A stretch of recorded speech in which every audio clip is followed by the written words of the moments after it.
Mis queridos hermanos, muy buenas noches. Bienvenidos una vez más a esta hermosa cita de los jueves, donde seguimos estudiando de manera expositiva la palabra en la carta de Gálatas. Estamos en el capítulo 6, hoy vamos a tocar los versículos del 6 al 10 y para ello le he colocado como título el uso de los bienes. Vamos a hablar del uso de los bienes, Gálatas capítulo 6, desde el versículo 6 hasta el versículo 10. Fíjense bien, Pablo terminó el capítulo 5 explicando lo que es el andar en el Espíritu. Y al comienzo del capítulo 6 nos da un par de ejemplos de lo que es el andar en el Espíritu. O sea, ejemplos de los resultados que debemos esperar de nosotros cuando andamos en el Espíritu. Primeramente, de los versículos 1 al 6, Pablo se enfocó en el hecho de que la corrección de un hermano en pecado es la responsabilidad del hermano que es espiritual. Es decir, del hermano que es espiritual va a poner el esfuerzo necesario, así como el cariño y la ternura necesaria para ayudar al hermano que está en pecado a que vea su error y se arrepienta. No solo eso, sino que el hermano espiritual también va a cargar con las cargas de su hermano, de modo que una de las razones por las que debemos mantenernos andando en el espíritu es para poder ser ese hermano espiritual que puede ayudar a su hermano en pecado cuando éste necesita su ayuda.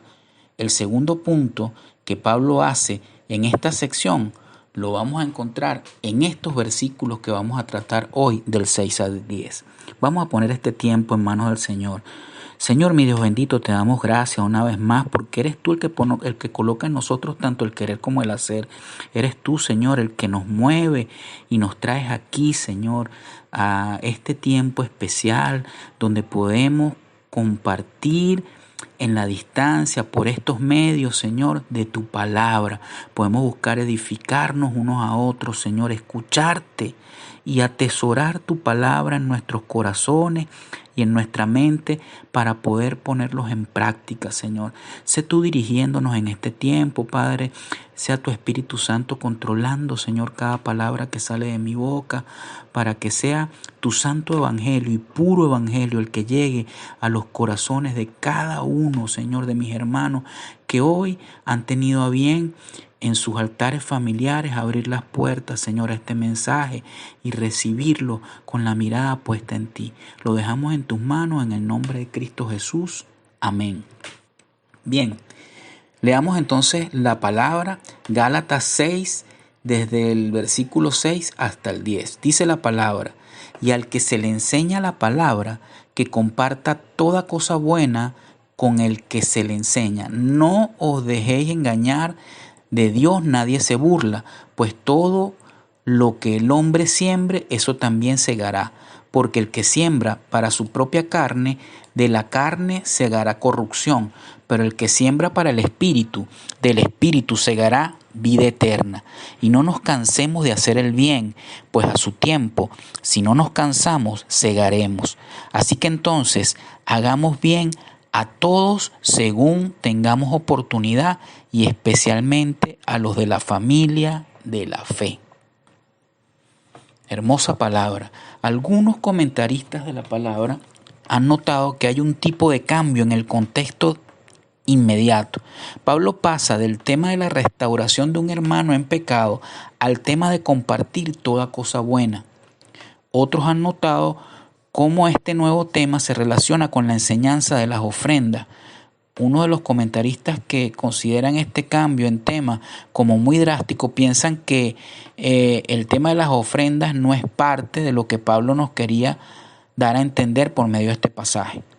En lo personal, a pesar de que sí hay un cambio de enfoque, el pensar que Pablo no estaba incluyendo las ofrendas en su orden a creyentes que comparten toda cosa buena con el que la enseña, lo cual disminuye la totalidad de lo que Pablo nos estaba comunicando. O sea, yo no pienso que en realidad Pablo nos esté hablando específicamente aquí del tema de las ofrendas. Por lo general, los comentaristas sí están de acuerdo en que el punto principal que Pablo en realidad está tratando aquí es el que todos los creyentes hagamos bien a todos según tengamos oportunidad, y especialmente a los de la familia de la fe, como dice el versículo 10.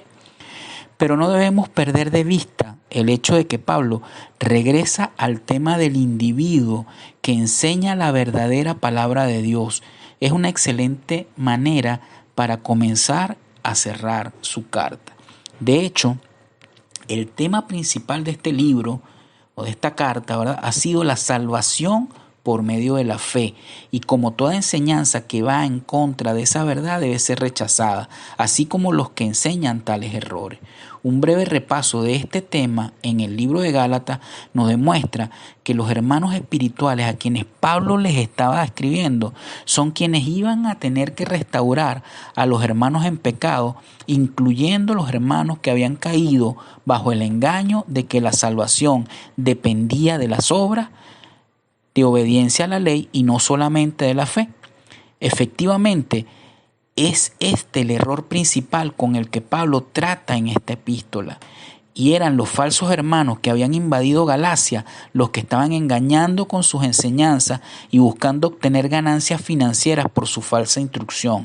El apoyo de tal obra era o fue, ¿verdad?, una mala inversión de los bienes que Dios nos había confiado, les había confiado a esta iglesia primitiva. Podemos ver que Pablo enseña en este capítulo que todo creyente que es instruido en la auténtica palabra de Dios tiene la responsabilidad de compartir toda cosa buena con las personas que enseñan. Pero, ¿cómo se hace esto? Bueno, el compartir es una buena obra con la que debemos cumplir cuando tengamos la oportunidad para hacerlo. Y lo debemos hacer con toda la gente, pero principalmente con los hermanos de la fe. Y eso incluye a los hermanos que han dedicado su vida al ministerio de la palabra de Dios, ¿verdad?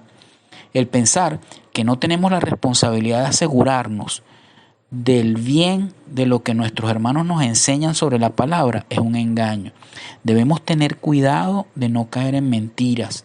El pensar que por alguna razón esto no es nuestra responsabilidad o nuestro encargo, sino que es la responsabilidad de alguien más en la iglesia, de los ancianos, de los encargados de la iglesia, del pastor, también es un engaño.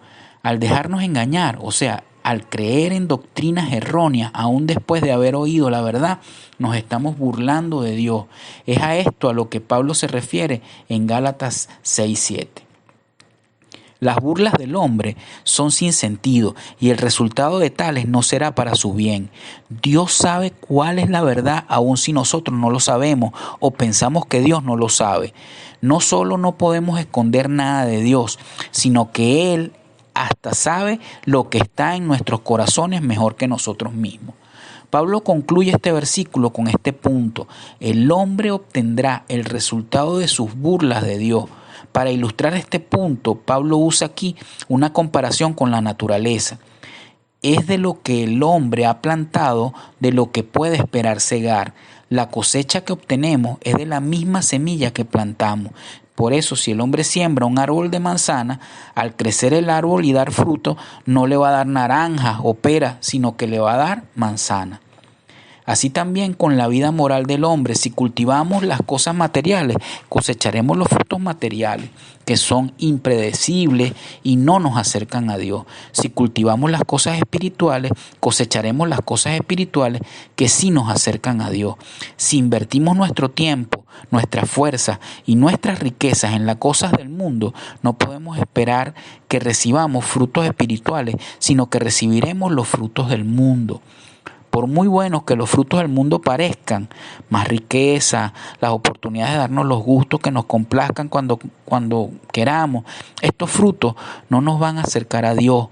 Lo que no nos acerca a Dios no puede ser bendición. Es cuando andamos en el Espíritu y desplegamos en nuestras vidas el fruto del Espíritu que estaremos sembrando semillas espirituales y podremos cosechar frutos espirituales. En otras palabras, es al hacer inversiones espirituales que sabemos que recibiremos dividendos espirituales. es al desplegar el fruto del Espíritu en nuestras vidas que nos acercaremos a Dios, y en eso obtenemos bendición al acercarnos a Dios y prepararnos para mejor servirle y alabarle en la eternidad. De igual manera, si nuestras inversiones son materiales, si invertimos nuestra vida en complacer los deseos de la carne, los dividendos que recaudaremos por esta inversión serán materiales también. Estos dividendos son la corrupción. Bien dice Proverbios 1, del 31 al 33, comerán pues del fruto de su propio camino y se hartarán de sus propios consejos. El descarrío de los simples los matará y la complacencia de los necios los destruirá. O bien podemos ver en 2 Corintios 9:6, pero esto digo, el que siembra escasamente cosechará también escasamente, y el que siembra abundantemente cosechará también abundantemente. Efectivamente, lo que estos pasajes nos dicen, así como lo que vemos en Gálatas 6, es que hay una relación causa-efecto que impacta los asuntos del hombre. La misma está presente tanto en asuntos materiales como en asuntos espirituales. Es útil pensar un poquito y darnos cuenta que es algo bueno cuando cosechamos un genuino sentimiento de culpa como fruto de un pecado que hayamos cometido o sembrado. Fíjense bien, es bueno porque tal sentimiento de culpa no viene del hombre en sí, sino que viene de Dios. Cuando sentimos esa culpa, podemos estar seguros que Dios nos está ayudando a que nos purifiquemos y nos expiemos del pecado. Este sentimiento de culpa no solamente lo tendremos para arrepentirnos, sino que también para ayudarnos a prevenir que caigamos en el pecado. Que el que siembra para el Espíritu, del Espíritu segará vida eterna, no quiere decir que solamente creyentes que están llenos del Espíritu irán al cielo. Sabemos que todo creyente va al cielo porque todo creyente verdadero ha sido adoptado como hijo de Dios, y esto gracias a la obra redentora de Cristo. De modo que lo que la declaración, el que siembra para el Espíritu, del Espíritu segará vida eterna, solo quiere decir es que la calidad de la vida que el creyente que está lleno del Espíritu segará es consistente con la calidad de la vida eterna que le espera en el cielo. A pesar de que ningún pecado puede prevenir que un creyente continúe teniendo lo que Dios le ha dado, que es la vida eterna, el pecado sí puede prevenir que el creyente disfrute a plenitud de ese regalo. En el versículo 9, Pablo les da ánimo a los Gálatas para que no dejen de dedicarse a buscar el fruto del Espíritu. Es muy posible que Pablo tenía su relación con los Gálatas en mente al decir esto, y puede ser por eso que cambia de hablar en tercera persona singular en el versículo 8 a tercera persona plural, incluyéndose a sí mismo en el versículo 9. De hecho, Pablo había pasado por muchas penas por ellos. Pablo les había hecho el bien a ellos sin cesar. Pablo había sembrado la semilla original del Evangelio en Galacia y con paciencia había soportado que ellos trataran a otros mejor que a él, otros que hasta habían llevado falsa doctrina. A pesar de los esfuerzos de Pablo, el fruto que había podido cosechar de allí había sido poco. No obstante, Pablo confiaba que habría un tiempo cuando segaría, si no dejaba de enfocarse en las buenas obras que el Padre había preparado para él. De acuerdo al versículo 10, vemos que el hacer el bien a todos todo el tiempo debe ser nuestra meta. La palabra traducida como oportunidad en el versículo 10 es la palabra griega kairos o kairos, y es la misma palabra traducida como tiempo en el versículo 9. Kairos da a entender una medida de tiempo, determina una duración en particular y es usada de temporadas o época.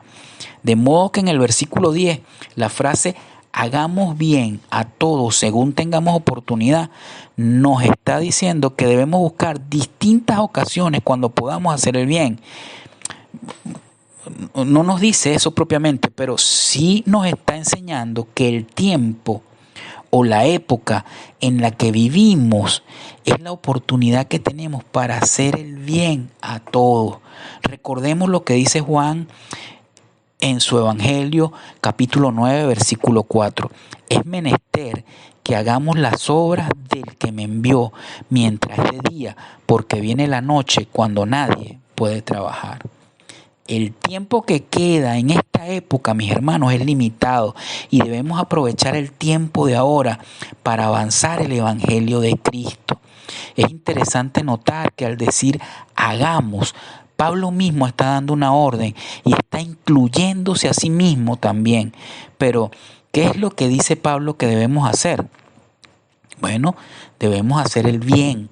La palabra bien da a entender aquello que es bueno. El bien es aquello que es moralmente honorable, aquello que le complace a Dios y aquello que es beneficioso.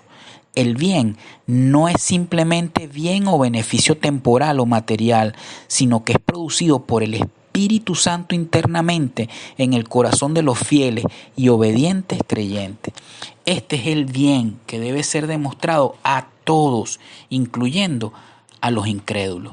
Debemos tener genuino interés en los incrédulos y demostrarlos por medio del bien que podemos hacer por ellos. Debemos interesarnos en la salvación de todos porque ese es el deseo de Dios. Así lo expresa 1 Timoteo 2, del 1 al 4. Dice la palabra: exhorto pues, ante todo, que sean hechas peticiones, oraciones, súplicas, acciones de gracia por todos los hombres, por los reyes y por todos los que están en eminencia, a fin de que podamos vivir quieta y sosegadamente, con toda piedad y dignidad. Esto es bueno y aceptable delante de Dios nuestro Salvador, el cual desea que todos los hombres sean salvos y lleguen al pleno conocimiento de la verdad. Aún más importante que el hacer el bien para con los incrédulos es también hacer el bien para con los creyentes. Si nos amamos los unos a los otros, haremos el bien para cada uno y de esa manera demostraremos nuestro amor por Dios. ¿No es así que nos dice en la epístola Juan, en la primera de Juan 3:14? Nosotros sabemos que hemos pasado de muerte a vida porque amamos a los hermanos. El que no ama permanece en la muerte. Asimismo, Juan, en su Evangelio, capítulo 15, versículo 12, dice: este es mi mandamiento, que os améis unos a otros, así como os amé. Les debemos el bien a nuestros hermanos y por tanto no debemos negárselo. Proverbios 3:27 dice: no niegues el bien a quien es debido cuando está en tu mano el hacerlo. Claramente aquí el bien incluye tanto nuestros bienes materiales como nuestro tiempo y nuestra fuerza. Debemos dar prioridad a la ayuda y el sostenimiento de aquellos en nuestra familia espiritual. Los bienes materiales que tenemos, lo tenemos para el propósito de compartirlo con los hermanos que tengan necesidad. Es así como aparece en Efesios 4:28. El que hurtaba no hurte más, sino trabaje, haciendo con las propias manos lo bueno, para que tenga que compartir con el que tiene necesidad. Pero tampoco debemos apoyar la haraganería o que algunos hermanos no tomen la responsabilidad por ellos mismos, ya que eso no sería un verdadero amor. Fíjense bien en lo que está en la palabra en 2 de Tesalonicenses 3, de 6 al 13. Dice la palabra: pero os ordenamos, hermanos, en el nombre del Señor Jesús, el Mesías, que os apartéis de todo hermano que viva desordenadamente y no según la enseñanza que recibieron de nosotros, porque vosotros mismos sabéis de qué manera debéis imitarnos, pues no vivimos desordenadamente entre vosotros, ni comimos de balde el pan de nadie, sino que trabajamos con afán y fatiga de noche y de día, para no ser gravosos a ninguno de vosotros, no porque no tengamos derecho, sino para darnos nosotros mismos a vosotros como ejemplo, a fin de que nos imitéis, porque aun cuando estábamos con vosotros, os ordenábamos esto: si alguno no quiere trabajar, tampoco coma. Pues hemos oído que algunos entre vosotros viven desordenadamente, sin ocuparse en ningún trabajo, sino entrometiéndose en lo ajeno. A los tales ahora ordenamos y exhortamos en el Señor Jesús, el Mesías, que trabajando con tranquilidad coman su propio pan. Y vosotros, hermanos, no os canséis de hacer el bien. Wow. Es bueno tener en mente otras razones por las cuales los incrédulos son beneficiados cuando hacemos el bien entre creyentes. Tanto sea el bien de ayudar a los hermanos en la fe que tienen verdadera necesidad o de no ayudar a los que no se interesan en trabajar para poder ser ellos los que el Señor use para ayudar a otros, estas buenas obras demuestran el amor que tenemos los unos por los otros. Y ese amor testifica de nuestra relación con Cristo. Bien está en Juan 13:35. En esto conocerán todos que son mis discípulos, si os tenéis amor unos a otros. Amado, nunca olvidemos, Dios en esta palabra y en este momento desea que hagamos lo bueno en todo tiempo y lugar, que tengamos amor unos por los otros, por quienes amamos en nuestro círculo íntimo, por nuestros hermanos de la fe y aún por quienes se muestran incrédulos, haciendo buen uso de los bienes con los que Él mismo nos ha bendecido, siendo buenos mayordomos e íntegros al dar nuestro mejor esfuerzo en nuestras actividades diarias, en nuestros trabajos, siempre como para el Señor. Demos gracias a Dios por su palabra y por este tiempo y por todo lo que Él nos muestra para nuestras vidas y que realmente lo podamos llevar a nuestro diario andar. Gracias, Padre. Te ponemos toda esta enseñanza, Señor, en tus manos. Que sea, Señor, realmente un hecho que pase de nuestras mentes a nuestros corazones y a nuestro caminar diariamente. Señor, que nuestro andar pueda ser el reflejo para todo el que nos rodea de ti, mi Señor. Que puedan ver tu rostro reflejado en nuestras caras y en nuestro accionar, no importando todas y cada una de las condiciones y las situaciones que vivimos día a día, porque eso es lo que tú deseas, mi Señor, que realmente podamos ser sal y luz para los demás. Te damos gracias en el nombre de Cristo Jesús. Amén.